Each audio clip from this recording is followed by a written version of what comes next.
But the point is that, this expectation hypothesis is fairly simple to understand and to explain. So, this type of theory always has a strong appeal, although, in the data, on average, it's not.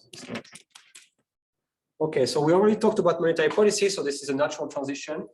What we're going to talk about is, very briefly, conventional policy. So what is conventional monetary policy? What the Monetary Policy Authority is trying to do. And then we're going to talk a bit about unconventional policies, right? Now, there could be a very, much longer lecture about monetary policy. And actually, if you're interested, there are some courses in the master that talk a bit more about monetary policy. So one by Professor Taverna, I don't remember the name. But, if you want to know more about these topics, that's where you're going to find it. We have to talk about it in a fixed income course because we're talking about interest rates. And when you talk about interest rates, the elephant in the room is the central bank, right? So we have to talk about this. So what you often hear is that, the short-term rate is set by the Monetary Policy Authority, right? So that's what you often hear when you read an account of a central bank meeting. They said, well, they decided to keep the rate unchanged, to increase the rate or to decrease the rate. Now, what we want to do is to unpack a bit this statement, right? So clearly the central bank does not control all the interest rates in the economy, right? It doesn't go to the bank and says the bank, I think this person should borrow at this rate of 2% for a mortgage. I think that's an appropriate rate, right? They don't control either directly, at least the government bond yield, right? Don't do that. Now, what it does, in a sense, it's more modest, but it works, is that they control a short-term rate in order to try to influence other interest rates in the market. Right? What are they typically trying to influence? They are typically trying to influence an interbank market rate. So this is a rate at which banks borrow and lend to each other. Right? They do not set this rate, right? This is a private market. People are free to lend and to borrow at the rate that they agree upon. But we're going to see that they use the central banks use a strategy in order to channel this rate. So which rate are we talking about? In the US, it's the Fed funds rate. In the Eurozone, it's IONIA. And in Sweden, it's the STIBOR. Right? So what is the basic idea here? Well,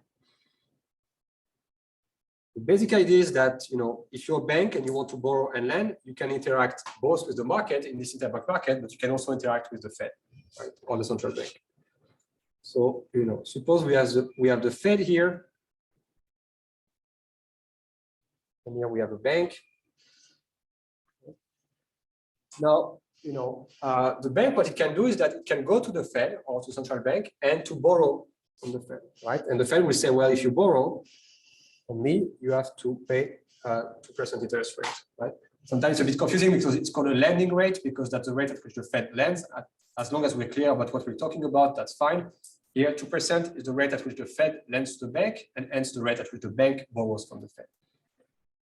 Now, what bank can also do is that, if they have excess cash now, they can deposit this cash at the Fed, and the Fed, oops, I have to plug in the battery. Sorry for that.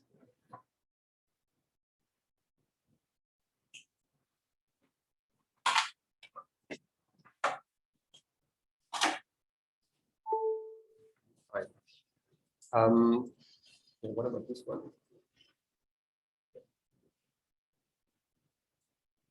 Sorry for that.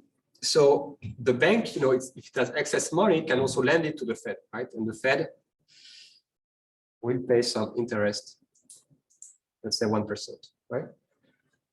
Now, the idea is that this 1%, 2% will put a floor and a ceiling on the private interbank rate, right? What's the logic? If I'm a bank, and that I want to lend, I'm not going to lend at a rate that is lower than 1%, right? Because this is the rate that I can get from the Fed, right? So if I just put my money at the Fed, I get this 1%. So the rate at which I'm willing to lend is going to be higher than this 1%.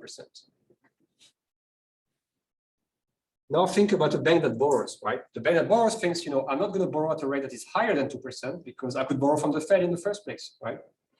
But in practice, this is not exactly true because, borrowing from the Fed is sometimes interpreted as a bad signal by the market. That can be a stigma. So, you might be willing to borrow at a higher interest rate in the private market than at the Fed, just to signal that you don't need the Fed to borrow, right? Actually, it's quite interesting to see that in the recent years, the Fed and other central banks have tried to do everything they could to remove that kind of stigma, right? So that they're more able to influence these rates, right? So if we believe there's no stigma, means that our rate should be between 1% and 2%, right? Of course, implementation in practice is, much more complicated, but that's the basic idea of this corridor policy of central banks. You might ask me, well, this is the theory. How does it work in practice? Okay. So that's the picture for Sweden. Okay. That's the corridor by the Riksbank. At the bottom, you have the deposit rate. So that's the rate at which you can deposit your money at the Fed, right? So that you're going to get this rate at the Riksbank. And the top one is the lending rate, but this is the rate at which the central bank lends to bank, right? So this is the lending rate from the point of view of the central bank. And what you see is that this TIBOR that the central bank is trying to influence, is indeed within this bound, right? So this corridor policy is doing a pretty good job at influencing the short-term interbank rate. Now, still, we're not yet where we want to be because the central bank, tries to influence this rate, but the rate that she really cares about is, the rate that matters for you and me, right? As consumers, as people who take mortgage, or as people who work in firms. Right? Now, what we can see first is that, at least this rate tends to influence other short-term rates, right? So what you have in this picture is in blue, you have this Fed fund rate. So that's this interbank rate in the US that I talked about before.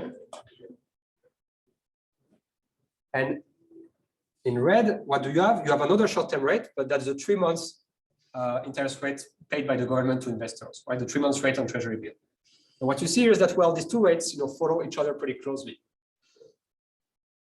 Now, of course, if you look at longer maturity, like the 5-year rate, this one is not, tracking closely the Fed funds rates, right? It's a different instrument. It's not short-term, it's long-term now, right? And the fact, that there's a positive difference, we know is reflective of the fact that there's typically a positive slope of the yield curve. And by the way, in this picture, you see again that, before the financial crisis, there tends to be an inversion of that yield curve, right? Because the 5-year rate goes below the 3 months rate. So now we have a pretty good feeling that, well, although the central bank does not directly control short-term rates, it's pretty good at influencing these short-term rates. And the question is, why rates should be high or low the way they are, right? We typically think that central banks are not completely crazy. They don't wake up in the morning and think, okay, the interest rate should be 2% or 4%, right? There's a logic behind that. And in fact, central banks do have mandates, right?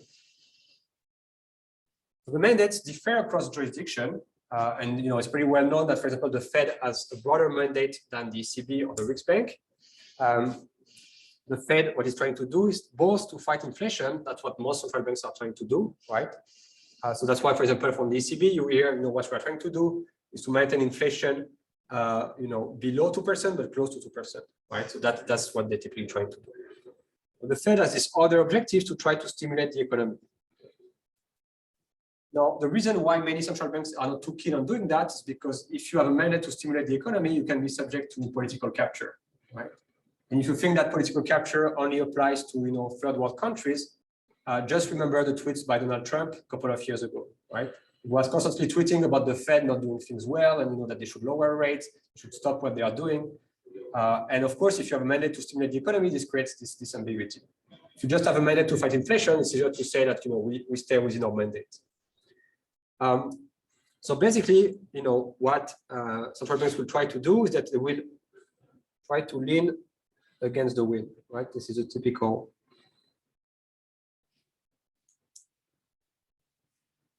So what they try to do is that if the economy is growing too fast or if there's too much inflation, they will tend to increase the rate, right? To try to tighten credit and to slow down this acceleration. On the other hand, if the economy is not doing well, so if you're in a crisis, like here, they lower the rate, right? To try to stimulate the economy in a bad time. You can actually test whether this policy behavior holds in the data. I just want to say that this regression is not a perfect way to go at it, but at least it allows us to say something about whether we actually see the rate increasing when they should be. So here, this is for the US. What you have here is this Fed fund rates in the next period, right? So this is the one in the future period. That's the one today. This one is a measure of output growth, if you want. And that one is a measure of inflation.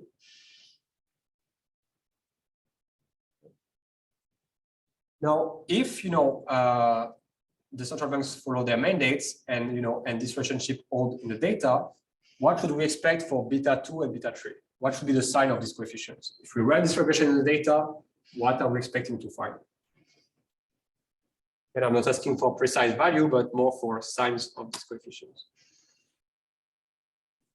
And to get the answer, you just have to think about, what does it mean here to lean against the wind?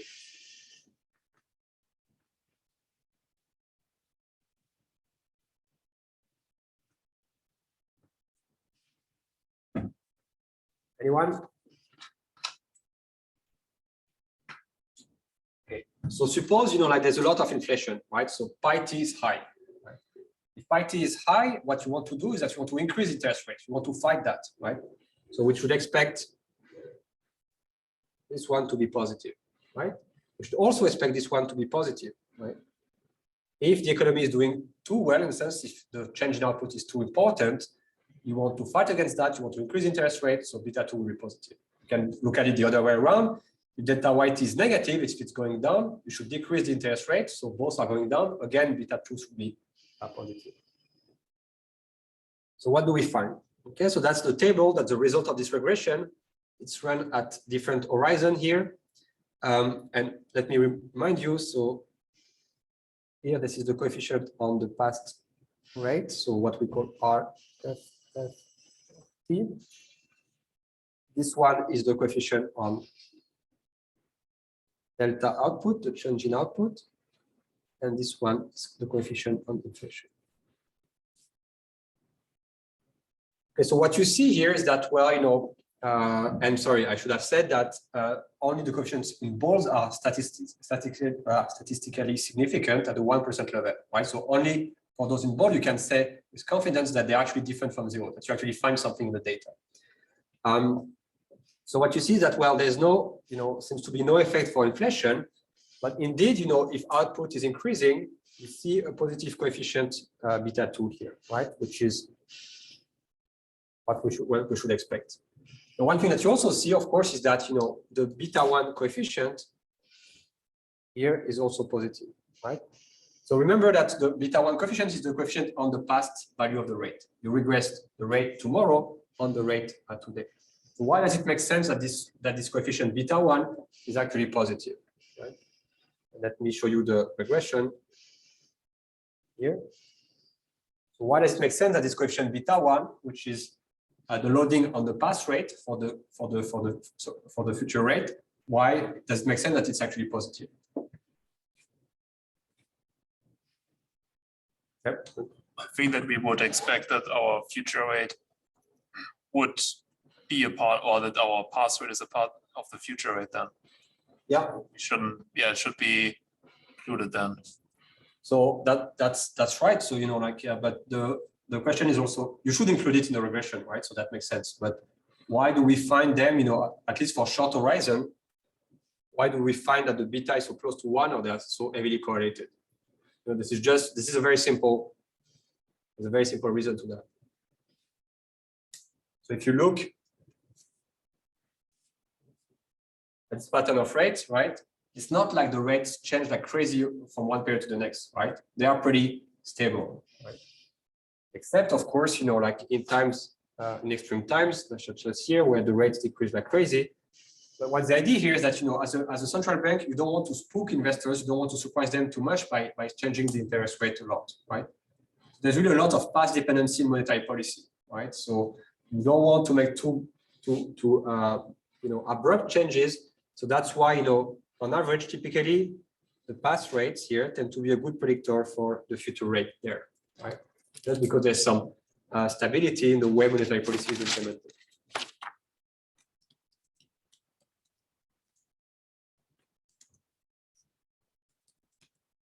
Now, as I said, at some point, what the central bank is trying to do is really to influence the long-term rate. Why? Because it's the long-term rate that tend to matter, right? So if you think about what rates really matter for economic activity, that's going to be the long-term real rate, because you can think of that as mortgage rate, going to be related to firms' borrowing cost. That's really not well written.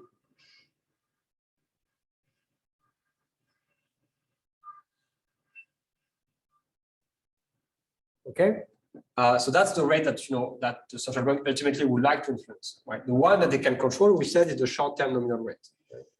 So what is their thinking about what they actually do? Is they say, well, we influence the short-term nominal rate.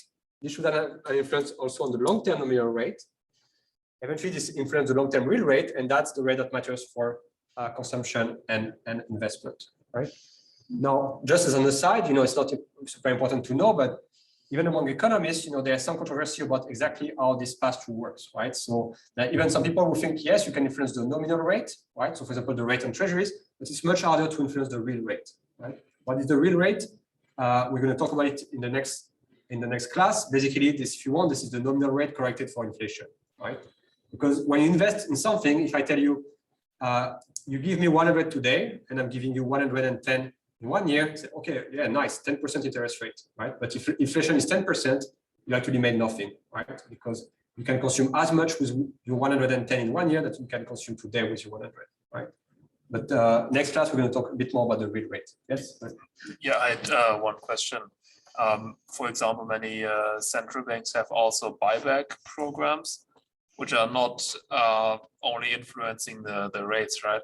Is this also a measure to try to influence the long-term rate then, or is it more economic to stimulate the economy? That's a good question. I also see there's a question in the chat, so let me start with the question in class. Yeah, we're going to talk about that in the next slide, right? We're going to say that that's the way it could. That's kind of the mapping. Like with the conventional monetary policy, we're going to see that there are more direct ways to try to influence the long-term rates, right? And that's related to quantitative easing and like asset purchase programs, which is maybe what you have in mind. There's a question in the chat during the financial crisis when short-term rate is bigger than long-term rate. Which beta will be the negative at first and why? Not sure. I'm not sure I understand the question. So to the extent that the beta that I showed in the regression before, these are average statements, right? So this is not conditional on a particular episode like financial crisis or something else. So I'm sorry, Alexei, I'm not sure I understand the question, but feel free to shoot me an email after the class if you want a better answer than that. But I will move on. Okay, so that's where we go to unconventional monetary policies, right? So plain vanilla monetary policy, yeah, okay, is what I said. You set the short-term rate, and that's the only thing that you do basically. Now, in the recent years, we heard a lot about unconventional policies, and we're going to start with the least unconventional of these policies, which has been called forward guidance. So I just want to be clear: forward guidance is something that central banks have been doing before the crisis, but they have really used forward guidance quite a lot in the recent year. So, in last year, you had a lot of statements like this, like not only the Fed, but other central banks were saying, we signal rock bottom rates until at least the end of this period, right? So what they're doing here is that they're not saying, okay, today we set a low interest rate. They're also saying, yeah, in the future, it's also going to be low. Now, if you think about the expectation hypothesis, how can you make sense of that? Right? What can you achieve with this type of policy?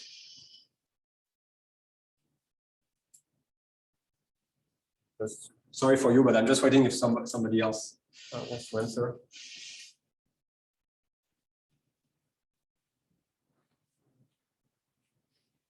Okay, go for it.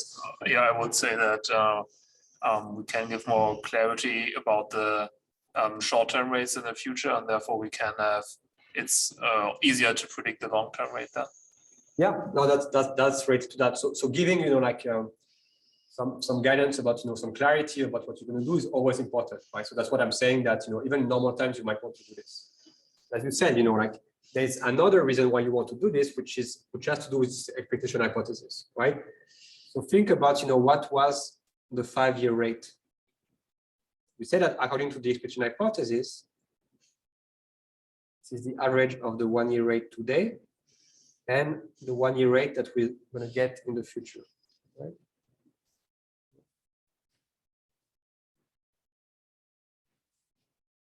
two more.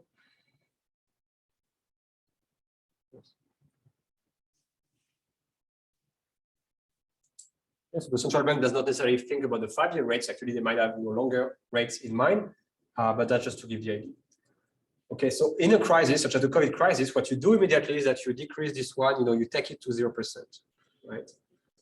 Now, once you and that, according to expectation hypothesis, will have an effect on the long-term rate, right? It will have an effect that is an order of 1/5, right? Here in this example. Now, but when you're already at 0% with the short-term rate, you don't have any more room for maneuvering, right? Unless you act on expectation of people, right? If you tell people, not only the 1-year rate is at 0%, but it will stay that way for a number of years, what you do is that, people will also think that the rate will decrease to 0%. Right? Now, of course, to do that, you have to be credible as a central bank, and that's why central banks care a lot about their credibility, whether investors believe in them. And that's why you have, sometimes all this guessing game between investors and central bankers. Did he say that or did he not say that? Did he move in a way that indicates that this might be this way or that way? So here the idea is that you tell investors, don't worry, interest rate, short-term interest rate will be low for a long time, and the idea is that then you can put downward pressure on the long-term interest rate, at least to a greater extent than by just acting on the current short-term rate. Now the quote below just tells you, in a sense, I call it unconventional to the extent that it has been used a lot in the recent years, but this is also part of the standard monetary policy playbook, right? Okay, so typically central banks can set or influence the short-term rate. When they want to influence the long-term rates, they can use this expectation hypothesis, but of course, there's an even more direct way of doing that. So to motivate this, let's look again at the yield curve, close to the financial crisis. So what I'm showing you here is just a snapshot of the bigger picture that you have at the beginning of the slide. Now, here you see that, you have the great financial crisis, GFC. And of course, what the Fed has been doing is that to decrease the short-term rate by a lot and actually taking the short-term rate to 0. Right? Now, you might think, okay, the long-term rate, I want to influence it. I might do forward guidance. That's actually what they did. So you see that, for some time here, the long-term rates did not decrease, right?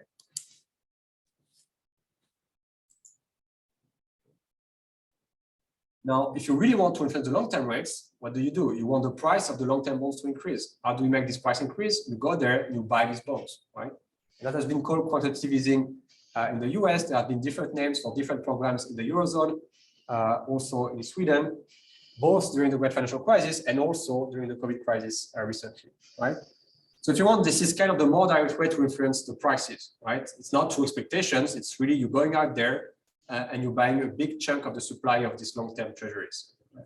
If you do that, you increase the price and eventually you might decrease the rate. Now, I'm pitching it to you as it's, this is easy, this works, you can always do that, right? There's quite some controversy among economists about whether QE actually works, right? Now, even one of the former governor of the Fed, Ben Bernanke, was an academic before, and he said, quantitative easing, it doesn't work in theory, but it works in practice, right? So the thing is that in theory, we have strong reasons to think that this shouldn't have too much effect. If the central bank does something, investors, private investors in the market can undo, in a sense, this policy by taking opposite positions, right? So that's kind of the reason why people think that the theoretical case for quantitative easing is not so clear. Now, what you might care about is whether it actually works in practice, right? And there's a paper by the Krishnamurti and Vising Jorgensen, are also the people who have worked on that. It's very hard to tell, right? Because it's all about aggregates. There are many different things going on at the same time. It's really difficult to really make a case for that. What they say is that, well, actually, it was, and they kind of tease out some channels for why it was useful, right? Now, one thing that they say is actually related to this preferred habitat hypothesis, this market segmentation hypothesis, right? Now, the idea, in a sense, is that people really wanted long-term bonds, right? So, for example, you might think that there was a lot of demand pressure from pension funds. So these people could not substitute with short-term bonds, right? So when actually the Fed started to buy aggressively long-term bonds, the only thing that could happen to clear the market is that price will increase, rates will go down, right? So that's one possibility, that's one channel. But again, the jury is still out about the true efficiency of these policies. Now, one thing that has been going on as well, and still going on in some jurisdiction, is even more extreme than that. Right? Here, what you do with quantitative easing, you just say we're going to buy long-term bonds at some pace, right? So what you're expecting is that this will decrease long-term interest rates, and they will not be too high. So what some central banks have been doing is actually set the long-term rate, right? So the way they do this is they say we want, let's say, the 5-year rate to be 0.5%. Right? And what they do is that as long as the interest rate is not 0.5%, they will keep on buying, like securities with that maturity to increase the price until the yield goes down to 0.5%. Right? This is called yield curve control, right? And in a sense, it sounds very Soviet style, but it has been implemented in many economies. In Japan, it's still in place. Australia is just thinking about giving up its yield curve control for the 3-year yield. There's actually, maybe I will send it to you. There's an article that was published, this week in the FT. So the Australian Central Bank had a target for I think it was a 3-year yield, yes, and they were trying to keep it at 10 basis points. Right? And now, they were doing that for some time, and now they're thinking about giving it up, right? But this is just to tell you that these policies have been active, not in third world countries, but in major countries for some time. Australia is one example. Again, as I said, one of the specialists of yield curve control is the Bank of Japan. Right? They do a lot of that. They really try to pin down the interest rate. Again, this is even more aggressive than buying securities, because here you say, I'm buying securities until the rate comes to the level that I want. All right. No, and I think that's the last slide. Yes, that's the last slide. So, then the question the overall question that comes in is that, okay, we think about financial markets as giving us indications about preferences of investors, right? So if the 3-year yield is, let's say, 2%, it means that this is kind of the equilibrium rate at which people are willing to lend and to borrow from each other for maturity of 3 years. Right? Now, of course, all these considerations work if private investors are the marginal buyer or sellers of the securities in the market, or the marginal lender or borrower in these markets. Now, all I'm saying is to tell you that in the recent years since the financial crisis, central banks have become massive investors in the bond market. Right? And just to give you a scale of this, currently, if you look at all the supply of US Treasuries, the Federal Reserve owns actually 1/5 of that. Right? And we're not talking about peanuts, right? This counts in 20 billions, even trillions of dollars, right? And in fact, what's quite interesting is that if you thought that quantitative easing was really big and like too much securities purchased by the Fed, what's interesting is to look at this picture here, right? So here, what you see is the U.S. Treasuries that are held by the central bank, right? So in normal times, maybe for some reason the central bank owns some U.S. Treasuries, but it's not really the job of a central bank, right? Okay, so then comes the crisis. Here, what you have is what has been called QE1, quantitative easing 1, so purchase of securities. Here you have QE2, and here you have QE3. Okay, so yeah, pretty big, pretty massive. If you look at the numbers on the left scale, as I said, this is not nothing. Okay, now what comes in is the COVID crisis. And what actually happened is that 2/3 of the debt that was issued by the government, the US government, was directly going to the balance sheet of the Fed, right? So 2/3 of the issuance. And if you look at this increase here, it's bigger than the cumulative increase from the 3 QE programs after the financial crisis, right? So this was really massive, right? So really the Fed became the marginal buyer of government securities in the market, right?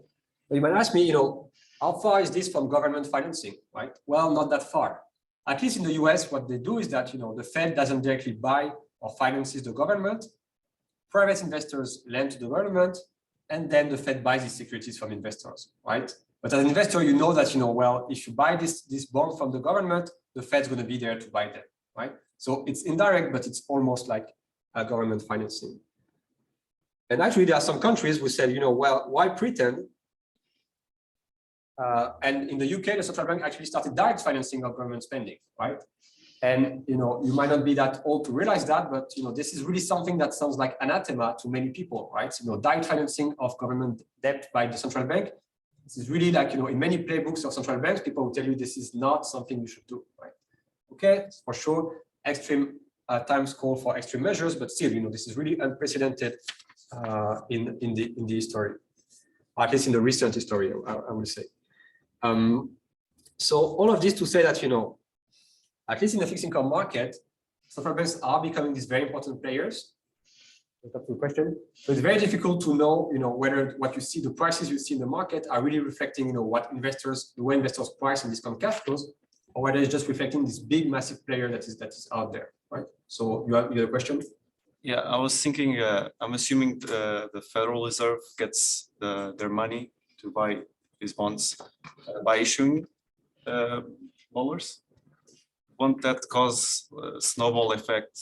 Because they issue money, so the inflation rises up, so they have to increase interest rates, but they want to decrease the interest rates. So no, that's a very good point. So actually, like one concern there is that the way, technically the way the central bank finances this purchase is that, it tells the bank, okay, give me a treasury and I credit your reserve account at the central bank, right? So this is kind of the same thing as just, issuing dollars.